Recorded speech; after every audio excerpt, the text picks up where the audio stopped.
Siapa yang tak kenal Mahfud MD?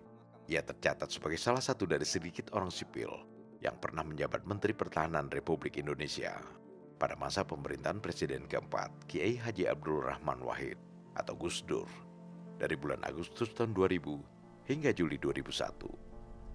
Setelah itu, berturut-turut ia menjadi Menteri Kehakiman dan Hak Asasi Manusia atau Menkumham masih pada era pemerintahan Gus Dur.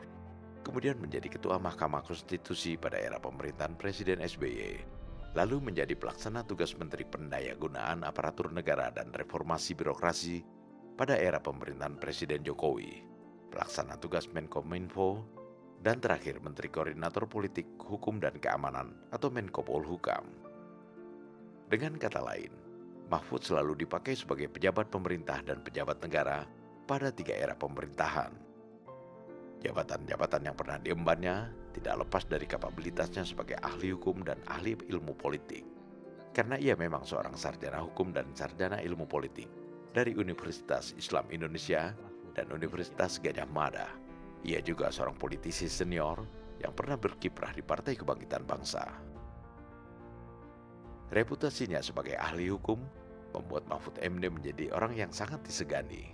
Getar kewibawaannya sangat terasa tak kalah menjabat sebagai Ketua Mahkamah Konstitusi.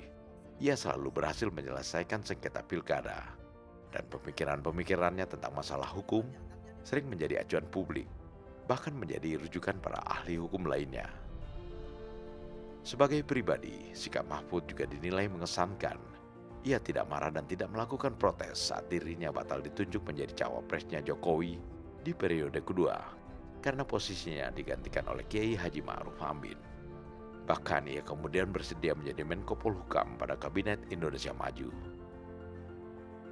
Sampai di sini, masyarakat masih menilai Mahfud sebagai tokoh bangsa yang lebih mengedepankan kepentingan nasional ketimbang ambisi pribadi, sehingga ucapan-ucapannya sebagai Menko Polhukam masih terus menjadi rujukan.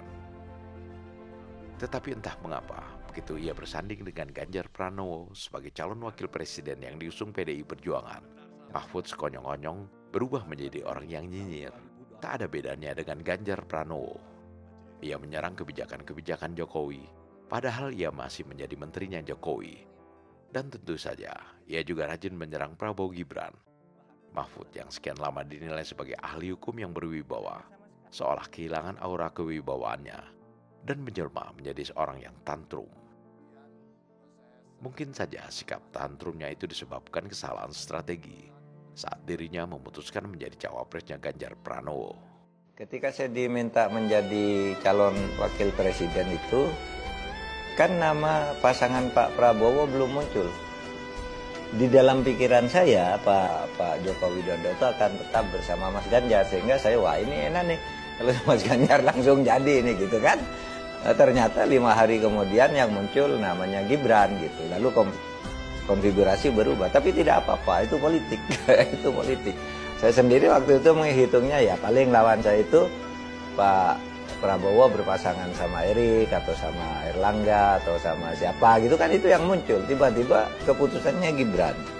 Yang harus ngitung ulang akhirnya ngitung utang kekuatan kita.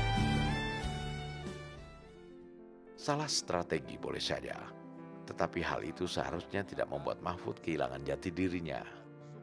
Sejak menjadi cawapres nomor urut 3, Mahfud terkesan sangat dikendalikan oleh PDIP dan Ganjar Pranowo. Sampai-sampai ia pun dengan berat hati mengundurkan diri dari jabatan Menko Polhukam. Karena tidak tahan dengan desakan Ganjar, Mahfud seakan kehilangan independensinya. Sekarang, ia berada di balik tim hukum Ganjar Mahfud yang akan melakukan gugatan ke Mahkamah Konstitusi dengan tuntutan utama mendiskualifikasi Prabowo Gibran dan meminta pemilu ulang tanpa mengikut sertakan Prabowo Gibran. Mahfud seakan menutup mata terhadap kenyataan yang ada bahwa Prabowo Gibran telah ditetapkan menjadi presiden dan wakil presiden terpilih pada pemilu 2024. Bahkan para pemimpin dunia pun sudah mengakui dan mengucapkan selamat kepada Prabowo Subianto. Sebagai mantan Ketua Mahkamah Konstitusi, Mahfud juga semestinya mahfum bahwa tuntutan yang diajukan pihaknya sangat muskil terwujud.